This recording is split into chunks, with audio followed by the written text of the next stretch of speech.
Welcome to the Grateful American Radio Show, hosted by author and publisher David Bruce Smith.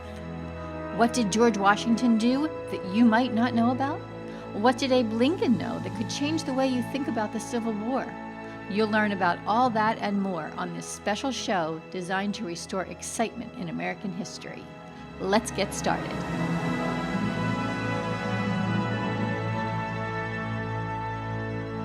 Hello and welcome to the Grateful American Radio Show. I'm Hope Katz Gibbs, your co-host, and today we are doing part 2 of an interview with Jim Basker, president of the Gilder Lehrman Institute for American History here in New York City.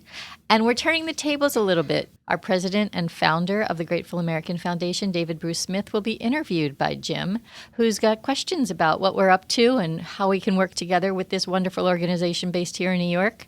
So I'm going to throw it over to Jim. Take it away. Well, thank you, Hope, and I'm really glad to have this opportunity, and thank you for giving it to me. David's right up front. Where does the Grateful American Foundation come from in your own inspiration and thinking, and what do you want to do with it? Okay, so my father always referred to himself as a grateful American. That's because we are and were a very fortunate family, and he was a great believer in giving back to the community. So I took his sentiment and made it into a noun, and that is how the Grateful American series started in principle. So it's a wonderful thing. Your father, I wish you'd say more about some of the things your father did. I never met the man, but I read over and over again institutionally some of the great benefactions and projects that he was part of.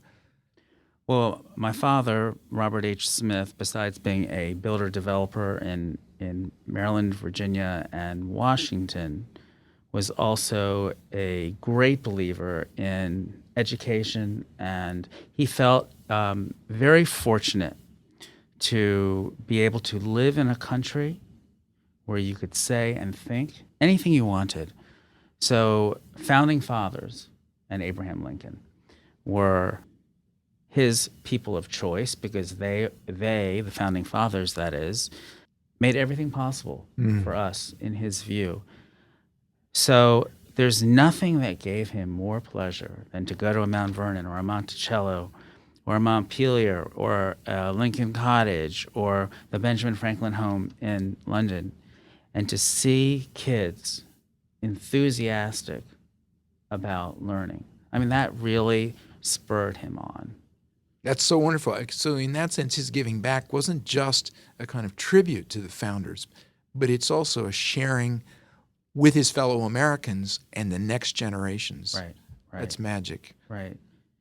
And my grandfather, who was a Russian immigrant, he came from a small town in Russia called Lipnik, came to America in 1911, went from rags to riches to rags to riches, and at the age of 67, gave it all up for my father and uncle to run the Charles E. Smith companies. So he could do what he said, something more important. You know, the community, he felt, had been very kind to him. Now he wanted to give back.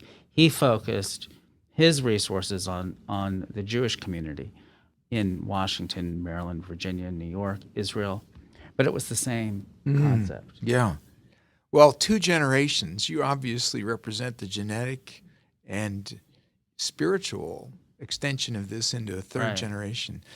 Wonderful that you've founded this Grateful American project. What are the specific things that you hope to accomplish with it? Well, the history is not being taught well in this country, and it seems to be a multi-generational problem that's going to take a while to correct. And I think if you can't defend your rights, then you don't know your might. And the most important thing that this foundation can do is there's historical illiteracy in this country. And with the new demographic coming in, this demographic is different from the demographic of 1880 to 1920, where that wave of immigrants wanted to generally assimilate and become part of America. A lot of the people coming in now aren't interested in that. So there will be more people who don't know George Washington, Benjamin Franklin, Alexander Hamilton, Abraham Lincoln,